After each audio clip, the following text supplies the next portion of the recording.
Hi viewers, இன்றைக்கி நான் பச்சை மொச்சக்கொட்டை குழம்பு செய்ய போகிறேன். அந்த குழம்புக்கு தேவையான மசாலா ரெடி பண்ணலாம். இப்போ நம்ம அதுக்கு வறுத்துக்கலாம்.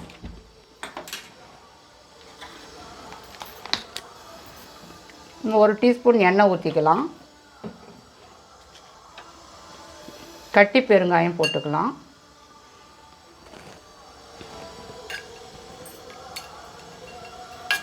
ஒரு டேபிள் ஸ்பூன் கடலைப்பருப்பு போட்டுக்கலாம்.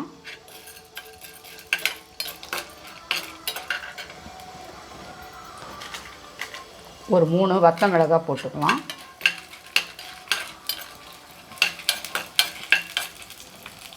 ரெண்டு டேபிள் ஸ்பூன் அளவு கொத்தமல்லி போட்டுக்கலாம். வர கொத்தமல்லி போட்டுக்கலாம்.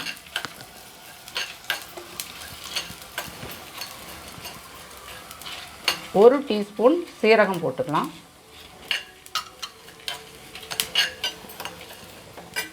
ரெண்டு கிராம்பு போட்டுக்கலாம். இந்த குழம்புக்கு நாங்கள் இப்படி ஃப்ரெஷ்ஷாக தான் வறுத்து அரைப்போம். ஆறட்டும், அப்புறமா ஜாரில் போட்டு அப்புறமா பொடி பண்ணிக்கலாம்.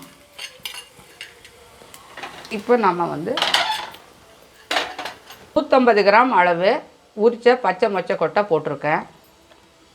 2 தக்காளி கட் பண்ணி போட்டிருக்கேன். ஒரு கைப்பிடி அளவு சின்ன வெங்காயம் தட்டி போட்டிருக்கோம். இப்போ ஒரு டம்ளர் தண்ணி ஊற்றிக்கலாம்.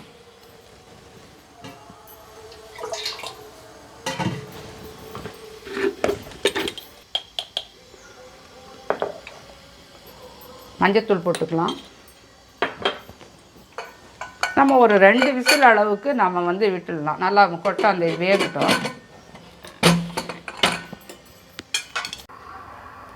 இப்போ வறுத்து வச்ச மசாலா ஆறிடுச்சு. இப்போ அரைச்சிக்கலாம். ஜாரில் போட்டு அரைச்சிக்கலாம். கொஞ்சம் கொரகரப்பாக தான் அரைக்கணும். ரொம்ப நைஸாக தேவையில்லை. கொஞ்சம் கொரகரப்பாக தான் அரைக்கணும்.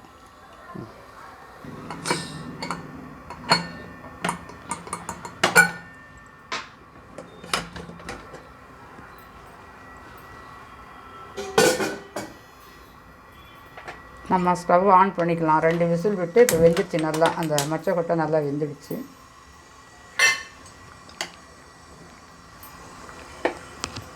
இப்போ நம்ம வறுத்து அரைச்ச அந்த மசாலாவை போட்டுடலாம்.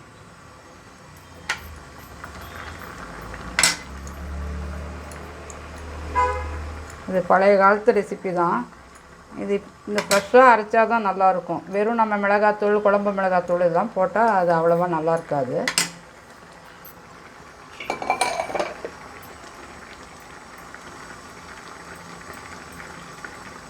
கொஞ்சம் கொதிக்கட்டும். நம்ம அதுக்கு தேவையான உப்பு போட்டுடலாம். இப்போ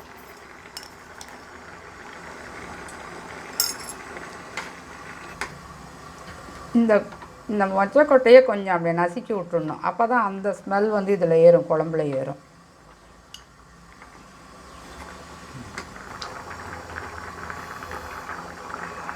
இளம் தேங்காயை ஒரு அரை மூடி துருவி வச்சுக்கலாம். இதுக்கு ரொம்ப வரக்காய் போடக்கூடாது. இளம் தேங்காயாக இருக்கணும்.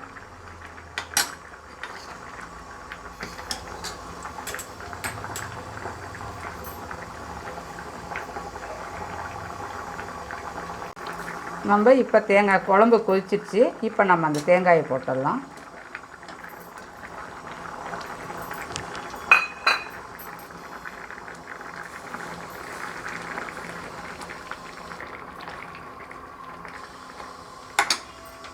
குழம்புக்கு நம்ம தாளித்து வச்சிடலாம்.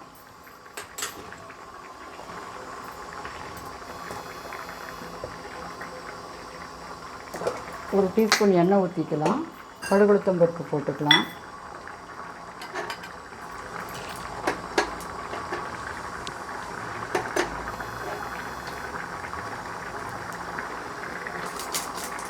கருவேப்பிலை போட்டுக்கலாம்.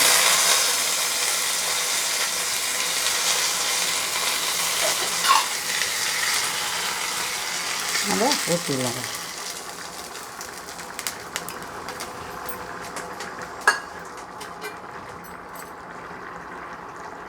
பச்சை மொச்சக்கொட்டை குழம்பு ரெடி.